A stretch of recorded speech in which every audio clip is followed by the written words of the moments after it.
Hello, Peter Duttmer, Madison Area Technical College. Today I'm going to talk about vision system basics. We will be looking at what is vision. We're going to talk about the major uses of vision, and then why would you want to use vision systems in your applications. I'm going to give you an overview of the basic operation of how the vision system actually acquires the images. We're going to talk about the different types of vision systems that exist, and then we're going to focus in on the two major elements of vision systems, which is the camera itself, and then lighting is a big part. Lensing will make a big difference in your application as well, but that's something we're going to review later. So first of all, what is vision? We have our five senses: touch, taste, smell, hearing, and we have sight. Now, vision systems can help with sight. They can take an operator's eyes or add to an application to do inspections or automate a process by giving your system eyes, basically. The way vision works is it needs an image, it needs a picture.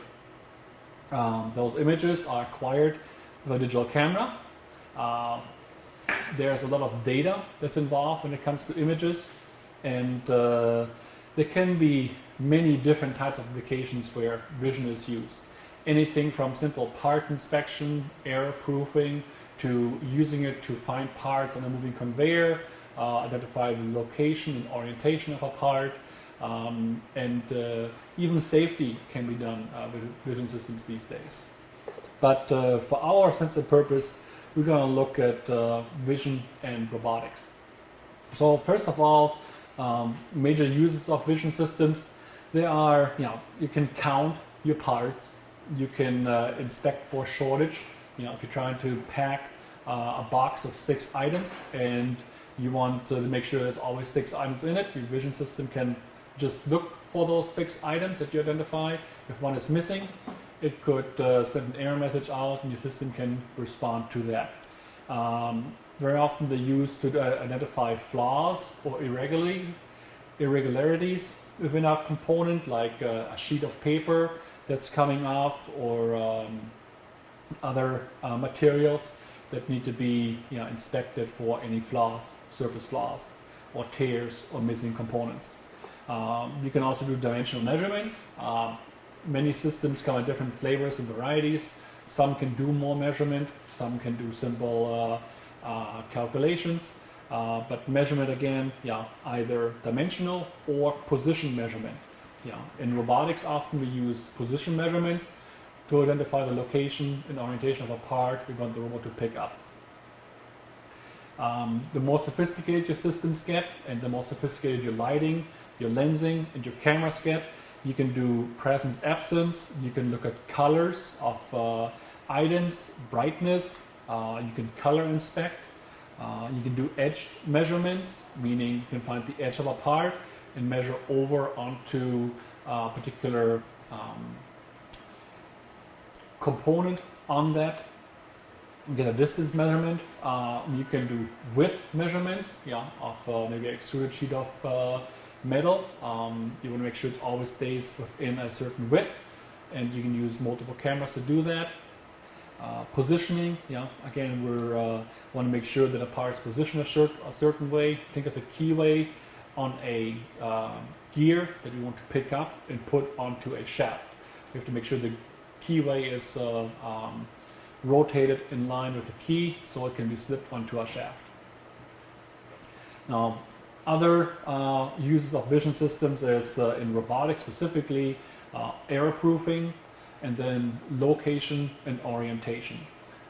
The examples you see here is we're simply looking at, is a cassette tape, is it good or is it bad? Meaning, is the outside shape okay? The 2 holes there where the spindle goes in, if something is missing or items are broken off, it will be identified as bad, and the process will simply stop and require some interaction. We can also have a camera that's mounted on a robot arm to look for holes presence. We can use it to identify positions. Then why would you want to use a vision systems? Vision systems have come a long way, And if you think about your digital camera on your phone, your smartphone, yeah, it used to be 1 or 2 megapixels. Now you can get them with 5, 6, 7, 8 megapixels. Can really take some very good images, even video. Your picture cameras often have 14, 15, 16 megapixels resolution. That gets very, very high, and the more megapixels you have, the higher the data volume that you have to deal with. So in vision applications, often we use lower resolution cameras. But back to why to use a vision system, you want to be able to reduce human error, tedious, repetitive operations, operator variance. Maybe one person looks at a part a certain way and identifies it as good, and another operator might look at it and say, no, this isn't good. So there's variance that you can take out with a vision system. A vision system is going to be very consistent and always, base its decision on the same templates and settings that you've recorded. You can increase throughput. A vision system can look at parts much faster, up to 500 parts a second, depending on the processing time, and it doesn't take any breaks. Improved product quality is another aspect of vision systems. You can inspect 100% of all the parts going through a system. Where an operator might miss something, a vision system doesn't take breaks and can always stay on task. I can also do very complicated tasks. You can mount a vision system to a robot, and the robot can move the camera around and look at many different aspects very quickly that a human operator would not be able to see as quickly. And it's also increased safety. You can put cameras where a human couldn't be. You can put the camera inside machining centers. You can put the camera on a robot that operates near a foundry operation, and it can still inspect parts and look for leftover materials. So the digital image itself, it's acquired either through a CCD sensor or a CMOS sensors. Light gets focused on the CCD, which is basically on the back of the camera, and that image gets transferred into electrical charges. That electrical charge gets sent back to a processor, and when we talk about megapixels, 1 pixel is 1 tiny square, and your sensor has a certain number of those tiny squares on them.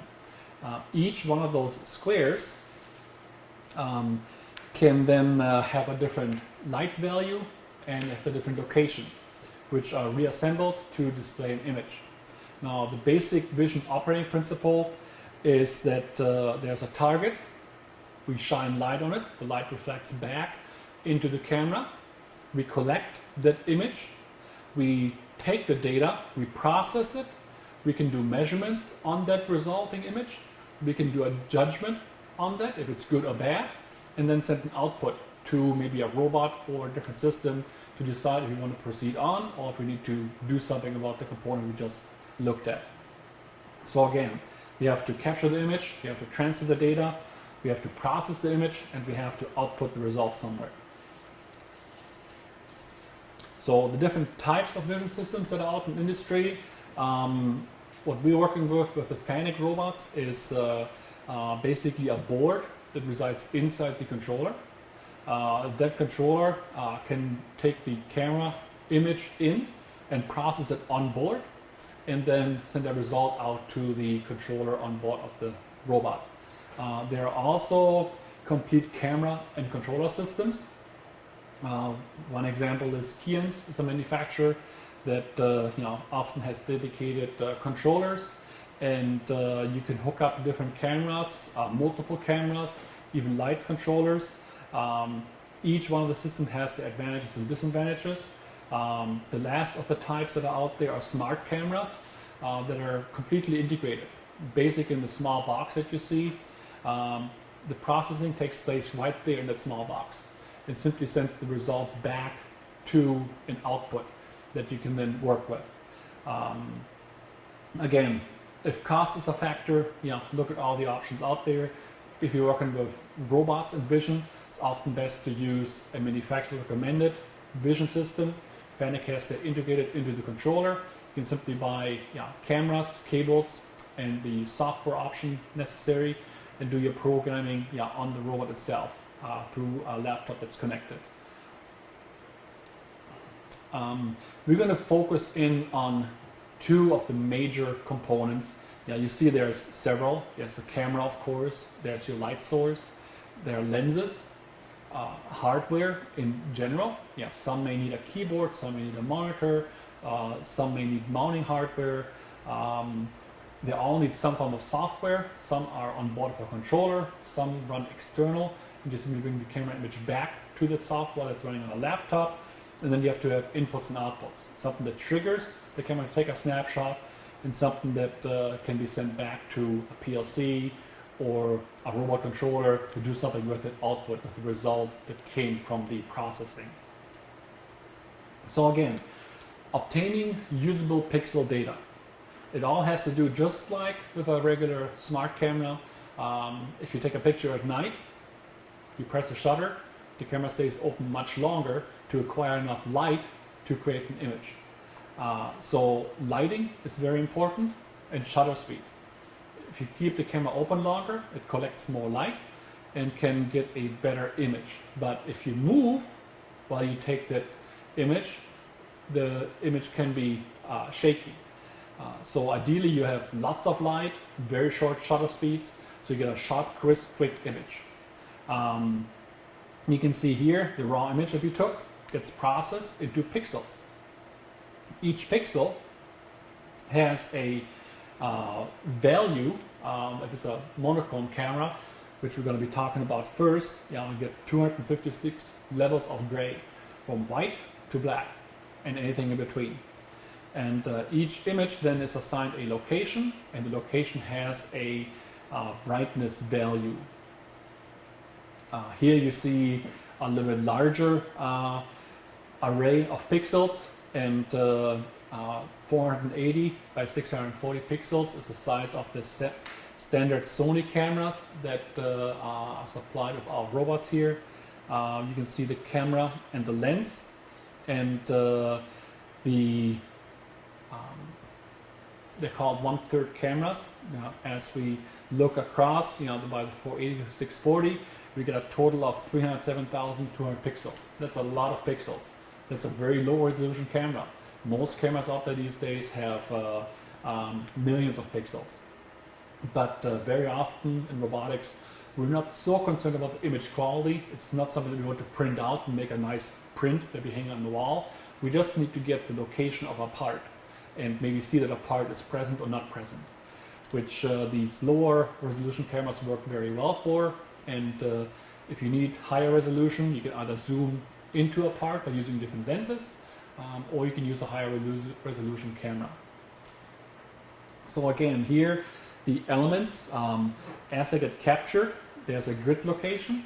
You can see we start in the top left-hand corner, 1, 1, 1, 2, 1, 3. So that's row 1 through column 8. Then we go to row 2, 2, column 1 through 8. And that's how the sensor takes the image in and then processes the grayscale value for each one of these pixel locations. And this will then create an overlay of the binary gray level onto the location, and that's what creates your image. There are 3 camera types that are sold with available through Fanuc right now. They're working on many others, but the standard image is 310,000 pixels, which is 512 by 480. Then you have 2 megapixel camera options, which can go up to 1600 by 1200. And we also have 5 megapixel options, which can go to 2400 by 2000. So when you get up to those 5 megapixels, that's a lot of processing. That's a lot of data you get back. And if your process is very high speed, going monochrome, lower resolution is often a better option than going with high resolution cameras that take much more time to process each one of those pixels. Keep in mind that each pixel, it records the position for it and records the gray value for it. Talking about minimum detectable size. Now, our part that we want to inspect, let's say we want to inspect these pliers to see if we have the right shape, if we have nice sharp tips on it. you have to figure out the field of view. That's where the part is placed. How big is that area that we have to inspect? Then you have to know what kind of camera you have and what lens to use. So once you have all those items together, you need to calculate how far away your camera needs to be from the object. There are some simple formulas out there, some simple charts.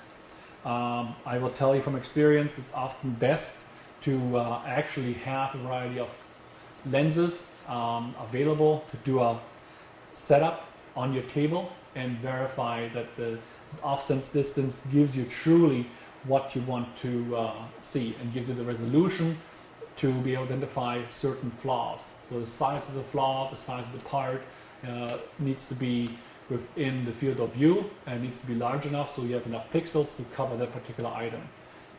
It wouldn't work very well if on this chart, if we're trying to inspect for maybe the number in the corner, the page number, and we're looking at the entire field of view, you won't get very many pixels that apply to that little tiny number. We probably want to try to zoom in onto that area more closely, or if this is the field of view the part can appear in, we would want to use a higher resolution camera. So selecting a right camera resolution is important by determining what do we need to detect, how big is the part, is it a flaw or a stain, what is the field of view, the target size, and does the target move? Those are all important aspects we have to take into consideration. Basic vision system layout is you have the camera, then you have the lens, and that's a focal length. That's where you get your f2, f6, f8, f16 values, and basically lens focuses the light and displays them on the CCD. That CCD then records that image. You often start with these 4 values, and you typically have 3 of them. You typically have your CCD value that's driven by the type of camera you have available. You typically have a lens you start working with that gives you a focal length. You have a field of view. How big of an area do we need to look at? And if you have those 3 items, you can change the formula to calculate your standoff distance. And again, testing it yourself on a stationary prototype setup is often best, but this will get you pretty close to know how far away you have to mount your camera. So we talked about the camera, what type of cameras are out there, how they acquire the image, and what to look out for when specifying a camera, how to set up your camera, the distance of the camera. Now, lighting products. There are many manufacturers out there that make lighting. They all have the expertise, and there are many different approaches of how lighting a part makes a big difference. In general, 70% of a successful application are driven by the proper lighting setup. If you don't have good lighting, you won't have a good image. If you don't have a good image, you can have the best program, you can have the fastest camera, it won't do any good. So selecting the right lighting setup, the type of light, LEDs are very common out there, they have a long life, very consistent. You can also use fluorescence or halogen lights. There are round lights, square lights, rectangular lights, indirect lighting, many different kinds. We're going to look at some of these and give you some examples of how those different lights might help your application. Because again, your goal is to find the right camera, the right lens, and the best lighting to highlight whatever you want to identify. So choosing the correct illumination, do we want to work with specular reflection, diffuse reflection, transmitted light? The shape and size of the light may make a difference. The larger your field of view, the larger your lights may have to be. You want to use a ring or a square light, a dome or coaxial light, and then the wavelength of lighting. The wavelength that is visible to the human eye, we're going from purple through red.